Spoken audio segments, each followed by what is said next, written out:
Be me. 42, single mom for almost 10 years. My son Ethan just turned 20, a college sophomore. Our house always full of his friends, loud, funny, full of life. One of them stands out. Ryan, 19, polite, always helps with dishes. Smart eyes, quiet laugh. Something about him feels older than his age. I never think much of it. Until one day he stays after everyone leaves. Says he wants to thank me for always being kind to him. Brings flowers from his mother's garden. Heart skips a beat. Immediately scold myself. He's your son's friend, not an option. Weeks go by. Ryan visits often. Ethan doesn't notice. Just thinks we get along. Late nights, laughter over coffee, talking about everything.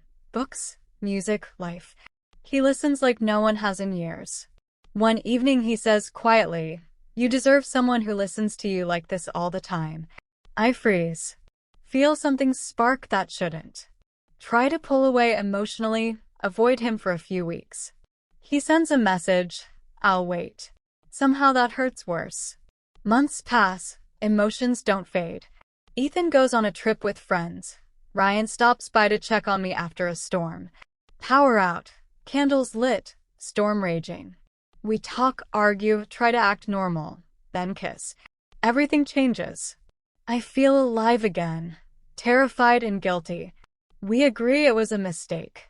But mistakes don't feel like this. Weeks later, it happens again. This time there's no pretending. Ryan says he loves me, wants something real. I tell him it's impossible. He says, "Nothing's impossible if it's honest." After that, I can't lie to myself anymore. We keep it secret for months. I've never been so conflicted, happiness mixed with dread. Then Ethan finds out. Walks in one night when Ryan's still there. The silence could break walls. Ethan's face, betrayal, anger, disbelief. He shouts, leaves, slams the door so hard the frame cracks. I cry for days. Ryan tries to talk to him. Ethan refuses. Friends stop visiting. Whispers start around town. Neighbors glance. Co-workers gossip. My sister says, "You've ruined your family for a fling." But it isn't a fling. Ryan stays, even when it gets ugly. Brings groceries, fixes things, keeps trying. I tell him maybe he should go live his life, find someone younger. He says, "I already did. It's you." That's when I realize he means it. Months later, Ethan moves out. We barely talk. Pain takes time. Ryan and I quietly get married. Small courthouse ceremony.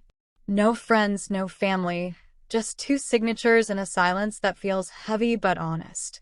Years pass before Ethan finally calls. Says he's ready to talk. We meet in a coffee shop. He looks older, calmer.